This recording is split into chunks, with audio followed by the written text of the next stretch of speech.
Buenas noches, yo soy el doctor Víctor Pereira Sánchez, soy psiquiatra especializado en la psiquiatría de niños, adolescentes y adultos en la Universidad de Columbia en la ciudad de Nueva York.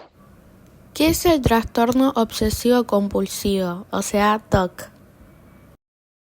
El trastorno obsesivo compulsivo es un trastorno mental y del comportamiento que está reconocido en las clasificaciones internacionales de enfermedades mentales y es un trastorno del grupo de los trastornos de la ansiedad y se caracteriza por dos fenómenos, el fenómeno de las obsesiones y el fenómeno de las compulsiones. Las obsesiones son pensamientos intrusivos, molestos, involuntarios, que le vienen a uno a la cabeza sin quererlo y que son exagerados, no se corresponden bien con la realidad. Por ejemplo, el pensamiento de que estoy sucio, el pensamiento de que estoy contaminado o de que tengo que hacer una cosa de forma repetida.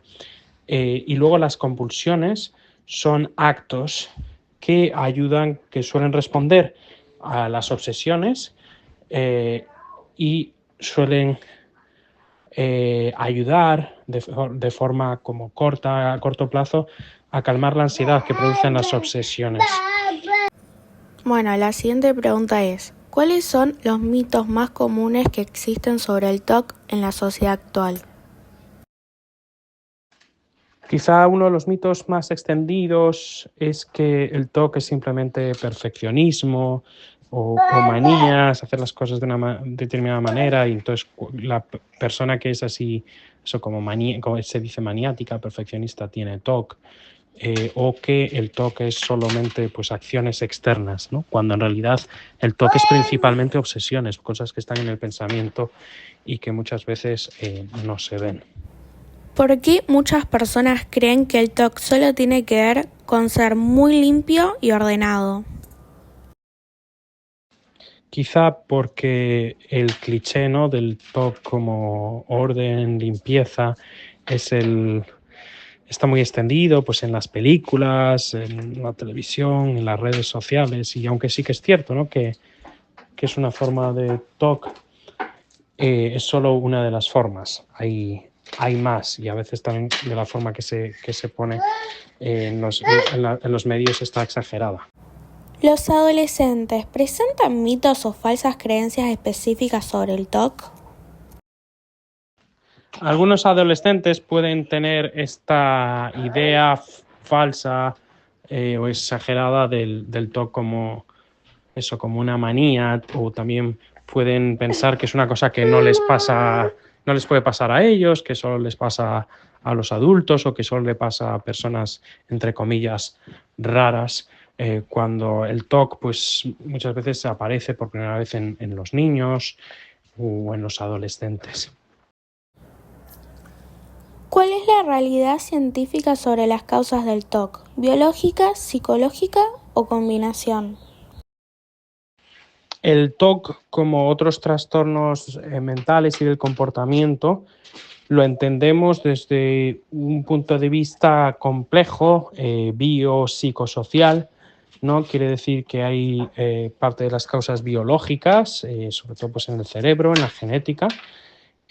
Hay parte psicológica que puede tener que ver con el trauma y con la ansiedad, y una parte también social.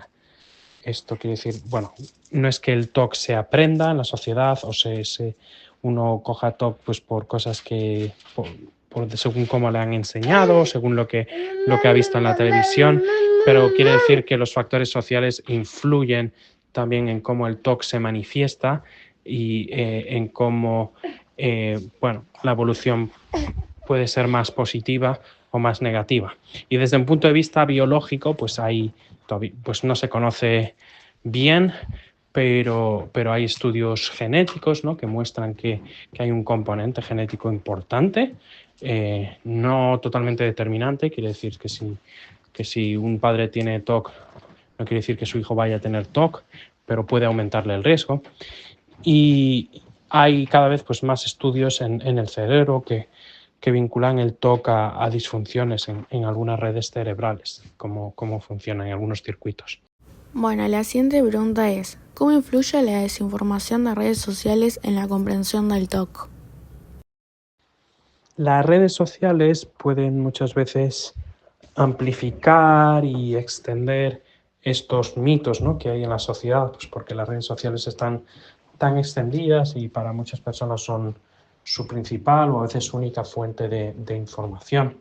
Y aunque por una parte, ¿no?, las redes sociales permiten a cualquiera que se manifieste, bueno, que exprese sus opiniones o sus malestares, y puede hacer pues que personas con TOC pues puedan exponerse, puedan recibir más apoyo, buscar apoyo de otras personas.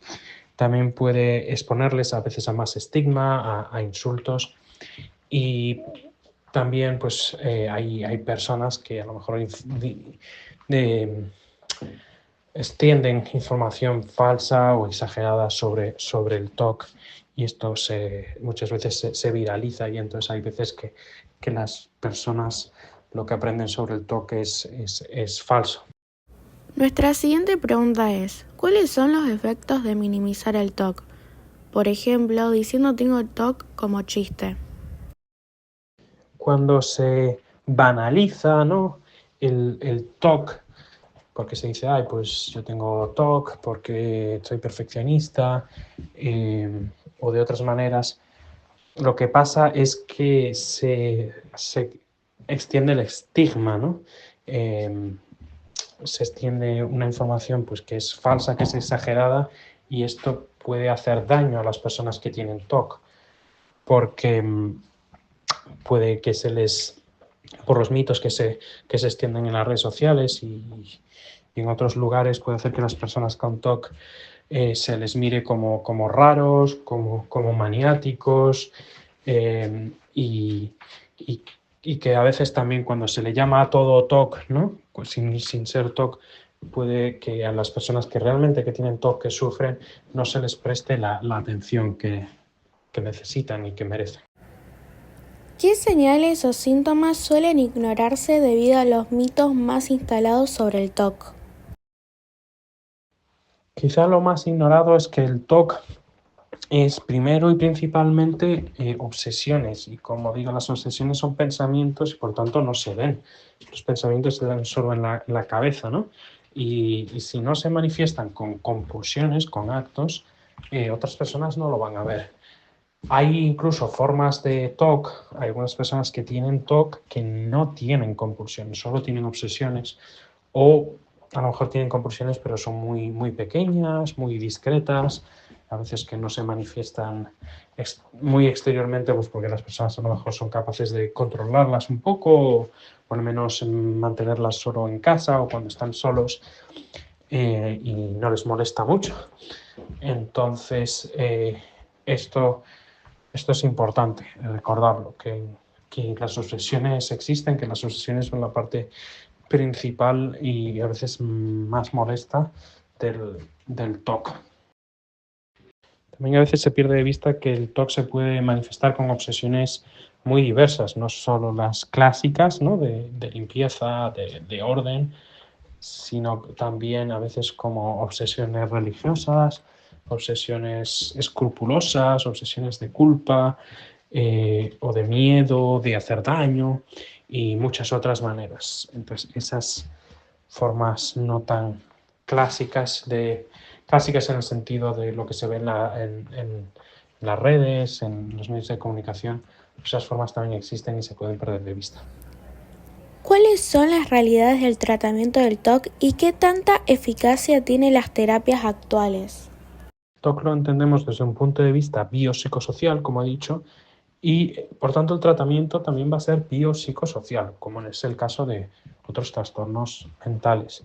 En el caso del TOC, el tratamiento principal va a ser terapia, psicoterapia, y la terapia que parece que ha mostrado más eficacia es la terapia cognitivo-conductual con prevención de respuesta, que es una terapia similar a la que se hace con los miedos, con las fobias.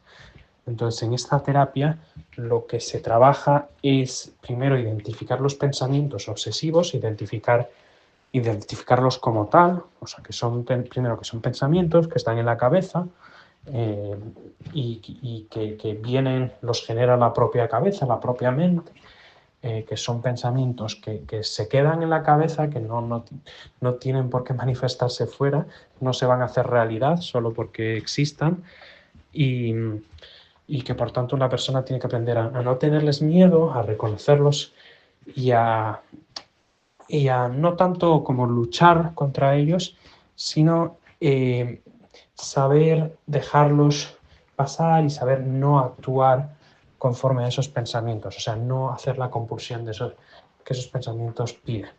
Y se entrena poco a poco, ¿no? Pues, por ejemplo, como con las fobias, ¿no? En los miedos, si una persona tiene miedo a la araña, esta terapia, ¿no?, cognitivo-conductual de prevención de respuesta le va a ayudar a la persona primero a identificar el miedo como un pensamiento, como algo que no es, que lo produce la cabeza, que no se manifiesta, no se corresponde con, con la realidad como tal, que es exagerado. Y, por ejemplo, pues si tiene miedo a las arañas, pues se les pone poco a poco a las arañas, no todo de golpe, no se le va a poner una araña en el pecho el primer día, sino que a lo mejor se le pone un poquito lejos y luego se va acercando. Con el TOC es parecido, pero en vez de una araña, lo que hay son pensamientos en la cabeza. Entonces se le anima pues, a la persona a que cuando tenga esos pensamientos, pues que lo reconozca y que trate de no actuar ante esos pensamientos, no hacer la compulsión. ¿Por qué? Porque la compulsión puede dar un alivio de forma temporal, pero causa un círculo vicioso. Por ejemplo, si una persona tiene obsesión con limpiarse, pues le viene a la cabeza, ay, tengo que limpiarme. ¿Qué pasa? Si una persona se limpia en ese momento, pues a lo mejor se le va el pensamiento, se calma, pero luego el pensamiento vuelve otra vez y esa persona se tiene que limpiar y entonces se genera un círculo vicioso. Entonces, poco a poco con la terapia se ayuda a que esa persona vaya tolerando el no responder, no hacer la compulsión, poquito a poco. O sea, eso es la terapia. Y luego hay otras formas de tratamiento que ayudan. A veces la medicación es necesaria, la misma medicación que se utiliza para la ansiedad, para las distintas formas de ansiedad y para la depresión, que puede ayudar a corto plazo a bajar los niveles de ansiedad para que la terapia pues, pueda ser trabajada. Y por último, desde el punto de vista social, es muy importante educar a la familia, educar a las personas queridas, las personas que le rodean a uno en lo que es el TOC, recordarles, ¿no? Enseñarles que el TOC no es una cosa que la persona lo haga a propósito. Eso pues les va a ayudar a ser más empáticos y más compasivos y pacientes. Ya para concluir con nuestra entrevista, nuestra última pregunta es, ¿el TOC tiene alguna cura o tratamiento eficiente? Estos tratamientos que he dicho, sobre todo pues, la terapia cognitivo-conductual con prevención de respuesta y cuando es necesaria la medicación, suelen ser efectivos en la mayoría de los casos. Hay casos incluso que se resuelven completamente y que ya no vuelven a aparecer.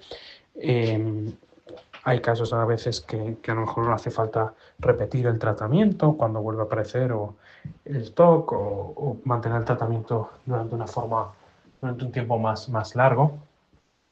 Pero en la mayoría de los casos se resuelve. Hay casos pues, muy graves, muy resistentes, en que a veces la medicación, hace falta más medicación o medicación un poco más fuerte, o a veces tratamientos un poco más intensivos de estimulación cerebral, incluso en algunos casos se pueden beneficiar de estimulación cerebral profunda, que es una cirugía muy parecida a la que se está utilizando en Parkinson en algunos casos, en las que se implanta unos electrodos, o una especie de cables muy pequeñitos en el cerebro. O sea, puede asustar, pero en realidad pues, es muy seguro, ¿no?